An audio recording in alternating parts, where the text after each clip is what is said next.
Power ranger వచ్చేశాడు. మరోసారి కూటమి ప్రభుత్వానికి గుచ్చేశాడు.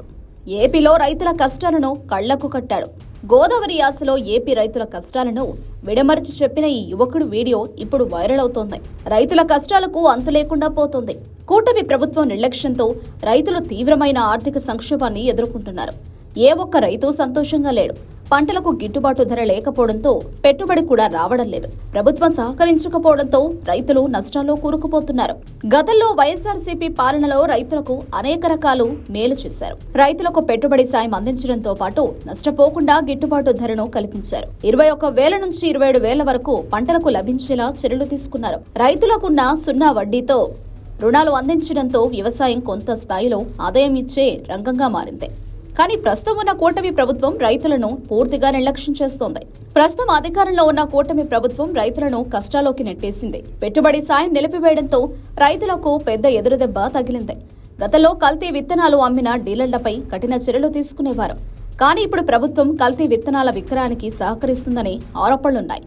ప్రైవేటు డీలర్లు 500 రూపాయలు ఎక్కువ ధరకు ఎరువులు విక్రయిస్తున్నా ప్రభుత్వం పట్టించుకోవడం లేదు. ఫలితంగా రైతులకు నాణ్యమైన విత్తనాలు, ఎరువులు దొరకని పరిస్థితి ఏర్పడింది.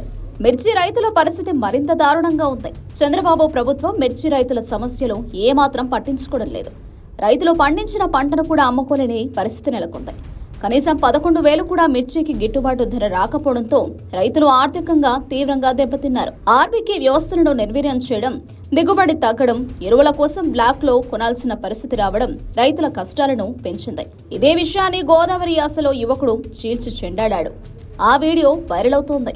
అందరికి నమస్కారం అండి. నేనండి గిట్టుబాటు ధరలు లేని పంట పండించిన రైతుల గుండెల్లో మంట టీవీ నుండి మదనపల్లి మనోహర్ని మాట్లాడుతున్నా అండి. మరి మ్యాటర్ ఏంటంటే మన ఆంధ్రాలో వైపు మ్యూజిక్ కాన్సర్ట్స్ తో ఆడంబరాలు, మరోవైపు అన్నం పెట్టి అన్నదాతల ఆక్రందనాలు. ఇక చేస్తానన్న పెట్టుబడులు సాయం చేయకపోయే, ధరలు లేక దళారుల దౌర్జన్యానికి లొంగిపోయే, మొత్తానికి కష్టపడి పండించిన పంటకు న్యాయం జరగకపోయే. ఇక మన బాబు గారు నిన్న సెంట్రల్ సర్కార్ కి రాసిన లెటర్ అండి ఇది. మరి దీని ప్రకారం జగనన్న హయాంలో 2022 నుంచి 23 గాను క్వింటా చిల్లీ రేట్ 20,500 ఉండగా మరి 23 నుంచి 24 గాను 20,000 ఉందండి. మరి 24 నుంచి 25 మన బాబు గారి హయాంలో ఇదే చిల్లీ రేటు క్వింటా 13,600 పడిపోయిందండి. ఇక జగనన్న హయాంలో క్వింటా 7,000 ఉందంటూ తప్పుడు ప్రచారం చేస్తున్న పచ్చమూకల మందకి చెప్పేది ఏంటంటే, ఆ పచ్చ కామెరలు వచ్చిన మీ కళ్ళకి 4 అద్దాలు తొడిగి చూడండి.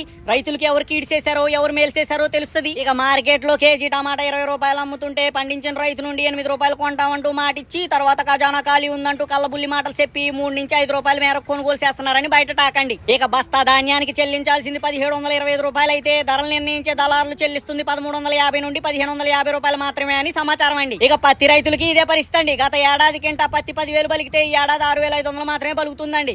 ఇలా ప్రతి పంటను పండించేందుకు పడే కష్టం ఎక్కువ, దక్కుతున్న పరిహారం మాత్రం తక్కువ అంటూ రైతులు వాపోతున్నారండి. ఇక రైతు అనేవాడు మన దేశానికి ఎన్ను ముక్క లాంటి వాడు అంటారు కదండి. మన ప్రస్తుత ప్రభుత్వంలో ఎరువులకు దిక్కులేక దిగజారిన దిగుబడులతో మద్దతు దక్కగా ఆ ఎన్ను ముక్క ఇరిగిపోయేలా ఉందని పలువురు విశ్లేషకులు గుసగుసలాడుతున్నారని సమాచారం అండి.